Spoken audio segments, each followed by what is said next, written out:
ஒவ்வொரு டியூஸ்டே நடக்கிற ஒரு ரேடியோ ஷோல தாய்லாந்து மக்கள் சொன்ன டெரரான உண்மை கதையை பேஸ் பண்ணி எடுக்கப்பட்டிருக்கிற 40 மினிட்ஸ் ஈச் 8 எபிசோட ஹாரர் ஆந்தாலஜி சீரிஸ் தான் இந்த டெரர் டியூஸ்டே எக்ஸ்ட்ரீம்.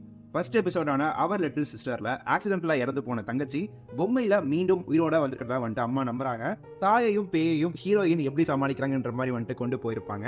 செகண்ட் எபிசோட்ல ஒரு வெட்டிங் ட்ரெஸ் கடையில ஹீரோயின் ஒரே ஆளா புதுசா வேலைக்கு சேர்றாங்க. ஒரு ட்ரெஸ் அவங்க வாழ்க்கைய எப்படி போட்டு செய்து எதுக்காக செய்துன்றதான் வந்துட்டு கதை. Third episode ode to my ஃபேமிலியில கை காலை வச்சுட்டு சும்மா இல்லாம பையன் சீலை உடைச்சு ரூமை ஓபன் பண்ணிடுறான். இதனால அந்த டிஸ்ஃபங்க்ஷனல் ஃபேமிலியை அந்த ரூமோட பாஸ்ட் எப்படி ஹான் பண்ணுதுன்ற மாதிரி வந்துட்டு போகும்.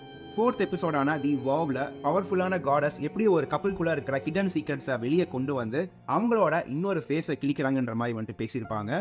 ஃபிஃப்த் எபிசோட்ல ஸ்கூலுக்கு ஒரு பையன் கொஞ்ச நாளா வரதில்லை. டீச்சர் அவனை கிளாஸ்க்கு திரும்ப கூப்பிட்டு வரணும்னு நினைக்கிறாங்க. பட் அதுக்கு அவங்க கொடுத்த விலை என்னன்றதான் வந்துட்டு இந்த spectral class. Sixth episode girl next டோர்ல ஒரு ட்ரக் அடிக்ட் பக்கத்து வீட்டு பொண்ணு வந்துட்டு ரூட் வர்றான். பார்த்தா அது ஒரு பேய். ஸோ என்னாச்சுன்ற மாதிரி வந்துட்டு போகும். செவன்த் எபிசோட் டியர் கிரானில காணாம போன பாட்டி விசித்திரமான ரிச்சுவல் மூலியமா வீட்டுக்கு ரிட்டர்ன் ஆகுறாங்க. வந்தது உண்மையிலேயே ஆயாவா இல்ல பேயான்னு சொல்லிட்டு நல்லா கொண்டு போய் செம்மையா குழப்பி வந்துட்டு முடிச்சிருப்பாங்க. கடைசி எபிசோட்ல ஹீரோயின் ஒரு சிங்கிள் மதரா தன்னோட குழந்தையோட லாண்ட்ரி ஷாப் கொண்டு நடத்திட்டு வருவாங்க. டெரர் டியூஸ்டேயோட ஒரு ஸ்டோரியை கேட்க போய் அது அவங்களோட கதையாவே மாறி விபரீதமா வந்துட்டு முடியும். அப்படி அந்த இன்னர் டீமன் என்ன பண்ணுச்சுன்றதா வந்துட்டு இந்த வைரல் கர்ஸ். ஓவராலா அப்படி என்னடா எக்ஸ்ட்ரீம் ஆரம்னு அந்த கதைகளில் தெரிஞ்சுக்கிற ஆர்வத்தில் வந்துட்டு நான் பார்த்தேன். ரொம்ப சின்ன ஷாக் வேல்யூ மட்டுமே எனக்கு வந்து பதிலாக கிடைச்சிருக்கு. பெரிய டென்ஷனோ பயமோ கனெக்ஷனோ இல்லாதனால எனக்கு ஒரு கம்ப்ளீட் ஆந்தாலஜியாக வந்துட்டு ஒர்க் ஆகல.